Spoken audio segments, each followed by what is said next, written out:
નમસ્કાર મિત્રો, મારું નામ ગિરીશભાઈ રમેશભાઈ સોડાપરમાં, ગામ માસ્કિલિયા, તાલુકો જિલ્લો આણંદ. મારા મોડેલ ફાર્મનું નામ પરસિદ્ધિ મોડેલ ફાર્મ છે. મારો મોબાઈલ નંબર 9664768159.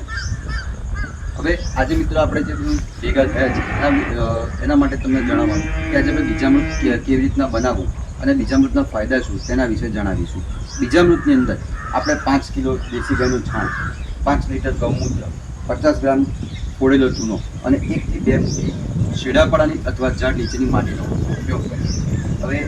હવે તમને બતાવીએ કે આવો કેવી રીતના આપણે બનાવીએ. જેની અંદર આપણે 5 લીટર દેશી ગાયનું ગૌમૂત્ર નાખીએ છીએ.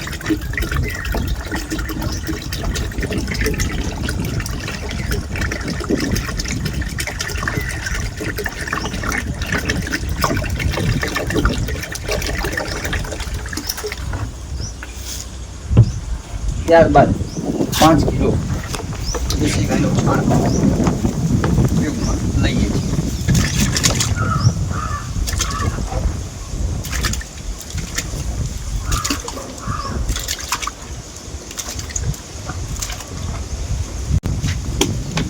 ત્યારબાદ 50 ગ્રામ જે આપણે ફોડેલો ચૂનો હતો તેને પણ પાણીની અંદર મિક્સ કરીએ.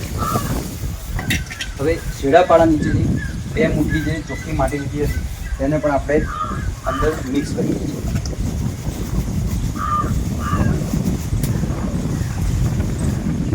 ત્યારબાદ આ જે બધું મિશ્રણ આપણે તૈયાર થયું છે તેને ઘડિયાળના કાંટા ખીચામાં મિક્સ કરી ફેરવી અને ત્યારબાદ તેને મૂકી અને 24 કલાક સુધી તેને છાંયડામાં મૂકી રાખવામાં આવે છે.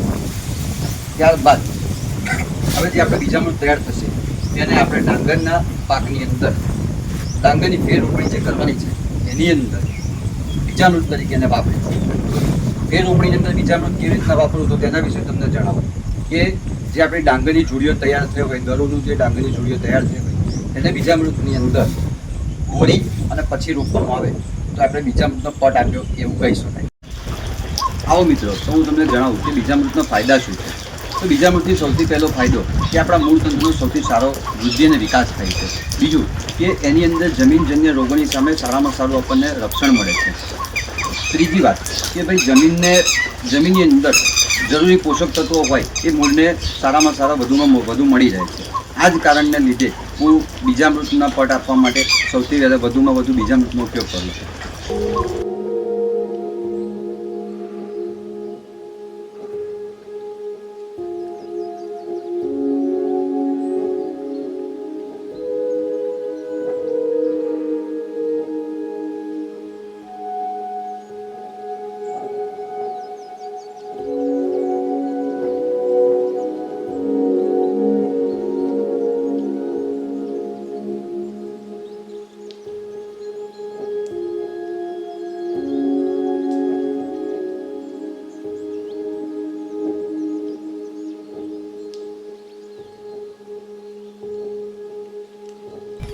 પ્રાકૃતિક કૃષિ તરફ વળવાનો મારો મુખ્ય ધ્યેય અને ઉદ્દેશ માત્ર એક જ હતો કે જેમાં મારી જમીનની ફળદ્રુપતા ખૂબ વધે અને એની અંદર જે વધુમાં વધુ માઇક્રો બેક્ટેરિયા હોય એની સંખ્યામાં અઢળક વધારો થાય. અને મેં જ્યારથી આ પ્રાકૃતિક ખેતી ચાલુ કરી છે ત્યારથી હું મારો પોતાનો અંગત અનુભવથી એમ તમને જણાવી શકું છું કે એની અંદર બેક્ટેરિયાની અઢળક સંખ્યા વધી છે.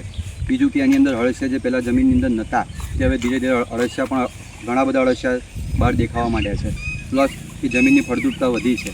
એના સિવાય કે એની અંદર જમીનની અંદર ભેજ ધારણ ક્ષમતા વધી છે. આટલો બધો વરસાદ પડવા છતાં એની જમીનની અંદરથી હજુ પાણી બહાર નીકળ્યું નથી. એ આપણને બતાવે છે કે જમીનની અંદર પાણીની ભેજ ધારણ ક્ષમતા ખૂબ જ વધી ગઈ છે. બીજી વસ્તુ કે આના સિવાય એક બીજો પણ ફાયદો ખેડૂત તરીકે અમારો એવો છે કે એની વસ્તુની વેચાણ કેન્દ્રમાં વસ્તુનું સારામાં સારું વેચાણ થાય છે અને સારામાં સારો ભાવ અમને બજાર કરતાં પણ ઘણો સારો ભાવ અમને મળી રહે.